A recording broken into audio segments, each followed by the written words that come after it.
Je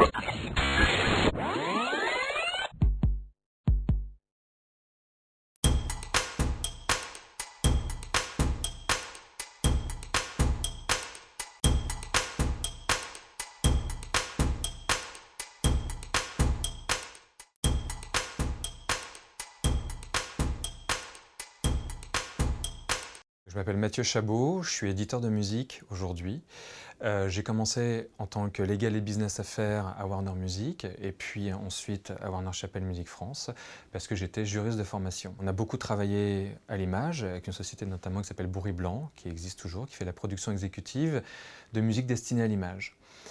Donc depuis que je suis éditeur et que je dirige la société Schubert Music Publishing France, on est très attaché à l'image, on est très attaché à l'exploitation de la musique en film de cinéma, en publicité, en jeux vidéo, sur le web, en télé, etc. Et voilà aujourd'hui ce qui m'a permis d'écrire ce livre. Alors on a choisi à Schubert Music Publishing d'orienter notre travail d'exploitation des œuvres essentiellement à l'image, c'est-à-dire proposer les musiques, leurs compositions en film de long métrage, de cinéma, publicité télévisuelle ou aussi web et jeux vidéo. On a une cinquantaine d'œuvres que nous avions placées sur un jeu vidéo chez Ubisoft qui s'appelle Trackmania et on en a fait d'ailleurs la supervision musicale. On a aussi d'autres œuvres placées notamment au cinéma, on peut parler des Ogres. Là on a une musique originale qui a été composée exprès pour les images. Même s'il y avait beaucoup de musique à l'intérieur de ce film, on a été confronté à des problématiques assez intéressantes en termes de création musicale et d'espace sonore. Un autre film qui sort cette fois en France le 24 janvier prochain, Marie Curie, on a produit la musique de Bruno Coulet, la bande originale. Dedans, on a aussi un titre de Nour, qui est une artiste suisse, qu'on a placé en générique de fin. Nour qui a sorti son album, là, il y a peu, fin septembre. Et on a Lumière Bleue, donc, qui est le titre de générique.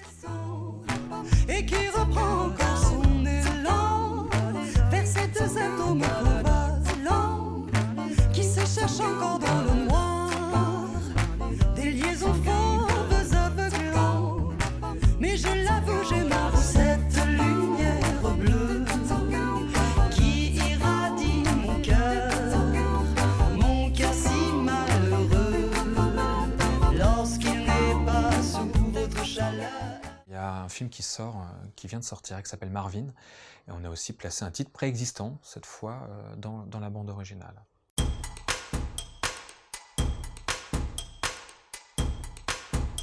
Je me suis aperçu qu'au-delà de la musicologie ou l'écriture musicale de la musique, il n'y avait rien sur l'environnement professionnel de la musique à l'image. Donc rien sur les contrats, rien sur la récupération des droits.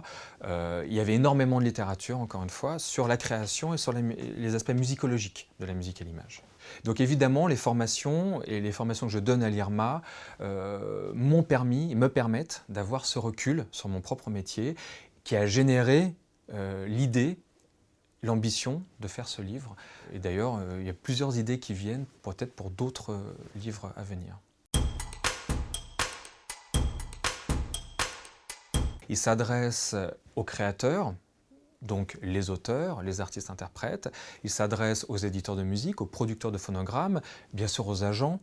Et il s'adresse à l'audiovisuel, c'est-à-dire aux réalisateurs d'images, il s'adresse aux producteurs d'images globalement, donc les agences conseillers en communication, les producteurs de longs métrages, de documentaires, de séries, web, pub télé, etc. Il s'adresse effectivement à des gens qui ont cette connaissance, à mon sens, mais la manière dont il est écrit, je pense qu'il a ce pouvoir d'être appréhendé par à peu près n'importe qui. Les évolutions du secteur et les enjeux viennent essentiellement et en sans doute du web. Que ce soit la fiction sur le web, que ce soit le documentaire sur le web, mais il est par exemple un sujet qui est actuel et qui n'est pas simple, c'est la négociation par la SACEM, entre autres, organisme de gestion collective, de droits pour l'utilisation de musique dans des publicités diffusées sur le web. Aujourd'hui, il n'y a pas de droits qui sont perçus par la SACEM pour cette exploitation, et c'est un sujet qui est totalement actuel. Bien sûr, tous ces sujets-là peuvent s'étendre, tout ce problème de récupération des droits et de rémunération des ayants droit s'étend à l'utilisation de musique avec des images sur le web.